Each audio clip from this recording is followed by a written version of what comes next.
ne veulent pas déposer plainte? Pourquoi est-ce qu'il n'y a personne jusqu'aujourd'hui? Après l'avènement de Parti Porty, beaucoup d'entre vous ont pensé que ces pratiques illégaux étaient en réalité finies. Détrompez-vous. Aujourd'hui, on a un fléau qui est en train de se développer précisément au Cameroun. Et pourquoi est-ce qu'il est important d'en parler? Parce que à coup sûr, même en Côte d'Ivoire et même les pays aux alentours, ce genre de pratiques illégaux existe. Aujourd'hui, je vais vous parler de cette affaire d'Hervé Bogda, qui serait en réalité une personne qui séquestre et qui viole les jeunes filles avec qui il sort. Mais en réalité, il ne faut pas se fier simplement à ce qu'on voit. Il faut aller à la source pour essayer de comprendre ce qui se passe réellement dans cette affaire. Et aujourd'hui, j'ai fait mes recherches et je vais partager cela avec vous, afin que vous aussi, vous puissiez être au courant réellement de ce qui se passe lorsqu'on va vous dire Hervé Bogda. Pourquoi je le dis? Parce qu'en réalité, c'est l'occasion parfaite pour vous de prendre conscience de certaines choses qui arrivent dans notre société. Et pourquoi ne pas éviter que vos proches et vos familles ne tombent dans ce genre de piège? Dans la barre des commentaires, vous allez me dire ce que vous pensez.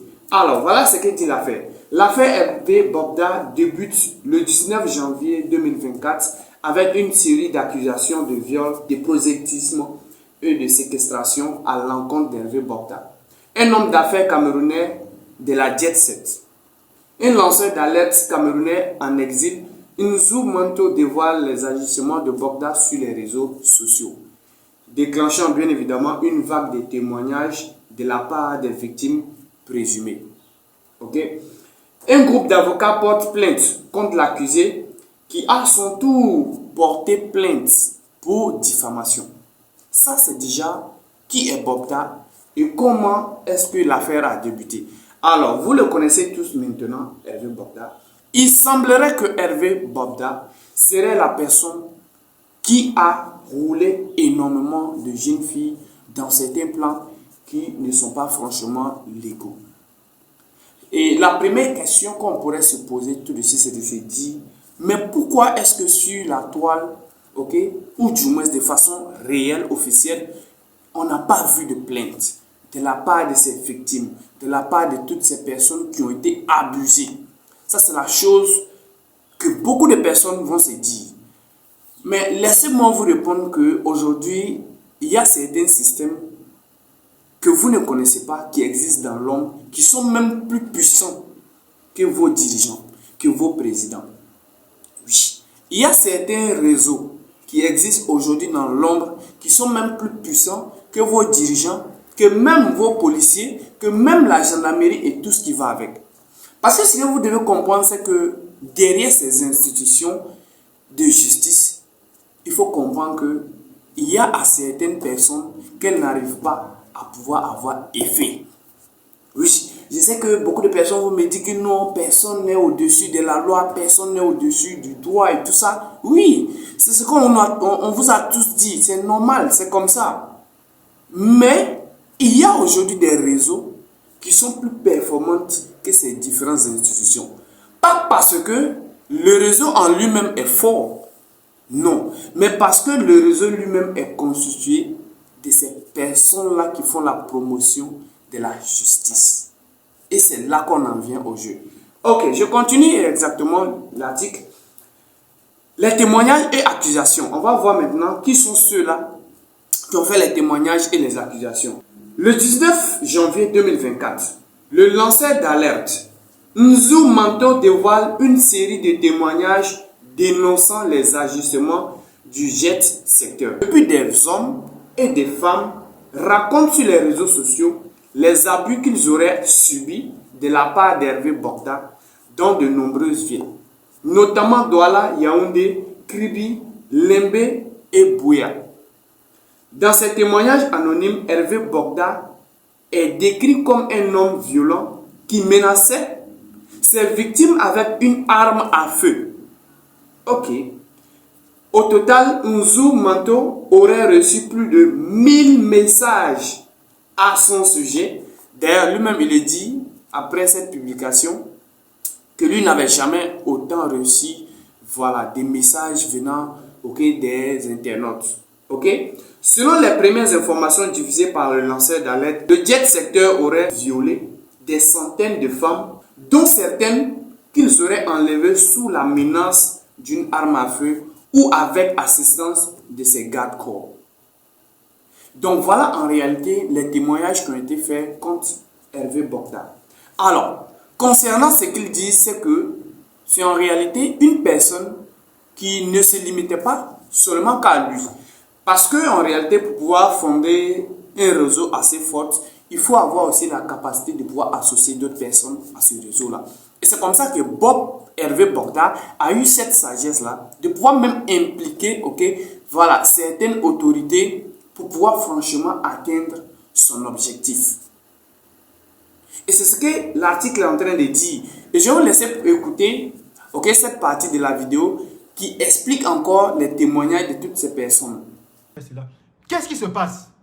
Il se passe que lorsque vous êtes violé par Bogda et ses gorilles, Bogda charge toujours ces gorilles, il y a des gendarmes. Il y a toujours et toujours des gendarmes. Je répète, il y a toujours et toujours des gendarmes. Il y a également des éléments de la GP, de la garde présidentielle, qui ne s'en cachent pas. Qui ne s'en cachent pas. Donc, une fois que vous aviez été violé, ce sont ces gens que Bogda charge de vous raccompagner jusqu'à votre domicile. Certes, il y a certaines victimes, n'est-ce pas, qui ont été sodomisées, qui ont été violées et balancées dans la rue, etc. Et lorsqu'on te raccompagne à l'entrée de ton domicile, voici les mots que ces gens vous répètent, que ces gendarmes qui sont au service de Bogda te répètent. Si jamais tu parles, si jamais tu révèles quoi que ce soit, on sait que tu habites ici. On sait que tu habites ici et même si demain, tu quittes le pays, tu quittes la ville pour aller parler ailleurs, ici, on viendra retrouver tes parents, on viendra retrouver ta soeur, on viendra retrouver ton cousin. Forcément, on viendra retrouver quelqu'un ici qui nous dira où tu te trouves. Et les victimes que depuis 4 jours maintenant, je suis en train de relayer leur histoire, certaines de ces victimes aujourd'hui sont en exil. Elles ont fui le Cameroun parce que persécutées quotidiennement par Bogda. Ces victimes sont au Maroc, ces victimes sont en France, ces victimes sont au Canada, ces victimes sont en Guinée équatoriale, ces victimes sont au Gabon, pardon, ces victimes sont aux États-Unis, qui même étant là-bas, sont terrorisés de témoigner. Si je parle, est-ce que la maison, est-ce que notre domicile, est-ce que le domicile familial, est-ce que même vu la résidence où je prenais en location, est-ce qu'ils ne vont pas aller voir le locataire qui est là-bas pour prendre des informations? Est-ce qu'ils ne vont pas chercher à entrer avec le propriétaire, mon ancien propriétaire, pour savoir où je suis allé? C'est la terreur en fait. À chaque fois, c'est la terreur. C'est la raison pour laquelle les gens ne veulent pas témoigner, ne veulent pas déposer plainte. Il est vrai qu'il y a quelques-unes de ces victimes qui avaient déposé plainte. Je me rappelle d'ailleurs de ces victimes qui dit que après avoir été sodomisée et jetée dans la rue, elle s'est rendue à la police judiciaire de Bonadjo. Et là-bas, qu'est-ce qu'on lui a dit? Ah oui, mais voilà, vous aimez trop la vie du dehors. À Koupseko, il a appelé les gendarmes contre moi avec les militaires. J'ai appelé les gars de Nebel. J'avais dit que ce gars, son visage va tomber un jour. C'est un violeur, ça fait plus de 20 ans. Agresseur. Il sort l'arme aux enfants des gens. J'ai même envoyé sa photo à Missipo quand ils ont publié le truc. Je vous avais sauvé, mais je lui avais dit que essaye. Quand je vous ai vu avec ce gars, j'ai dit Seigneur, eux, les enfants, s'ils ne savent pas qu'ils sont en train de partir mourir. Alors, lorsque vous venez à peine d'écouter cela, vous comprenez en réalité que Hervé Bogda, c'est en réalité une personne qui, même si ce n'est pas prouvé pratiquement, parce qu'il n'y a pas assez de personnes qui se sont plaintes officiellement, il faut dire que derrière tout ça, c'est beaucoup de personnes qui se sont plaintes sur les réseaux. Il y a quand même une part de vérité. Parce qu'on ne peut pas vous accuser au Cameroun, au Maroc, au Canada, aux États-Unis et prendre tout ça à la légère. Non, c'est carrément impossible. On continue donc l'article. Il est également accusé d'être à la tête d'un vaste réseau de proxénétisme, auquel appartiendraient de nombreux influenceurs, artistes, opérateurs économiques et hauts responsables de la force de l'ordre camerounaise. Donc vous comprenez ici, les gars, la gravité de la chose. Mais la chose sur laquelle je veux qu'on revienne, c'est la gravité de la situation. Parce que il faut comprendre que ce genre de situation, ce genre de réseau existe. Ce qu'il va franchement, et ce qui peut franchement sauver les gens, c'est le fait de pouvoir faire beaucoup attention avec qui elles vont sortir. Lorsqu'une personne vous aborde, il faut déjà comprendre qui est cette personne, quelle est l'identité réelle de cette personne. Parce que je vois que beaucoup de personnes vont me dire non, parce que ces personnes ne savaient pas avec qui elles étaient et tout ça. Mais il faut comprendre que rester aussi informé est très important.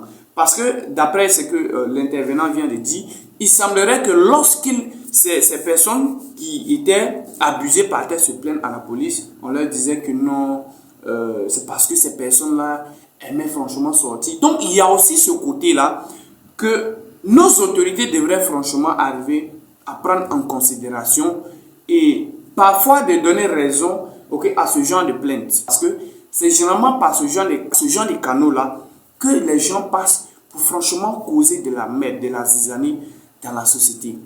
Et c'est également une vidéo d'alerte pour dire que il faut être sensibilisé et rester franchement vigilant. Parce que ce genre de situation, ça pouvait arriver à n'importe qui et partout dans le monde. En tout cas, dites-moi ce que vous pensez de tout cela dans la barre des commentaires. Surtout faites attention et je pense que je vais faire une autre vidéo, peut-être pour aller encore plus en profondeur, pour vous donner plus de détails concernant cette affaire. On se dit à très bientôt et surtout, abonnez-vous à la chaîne.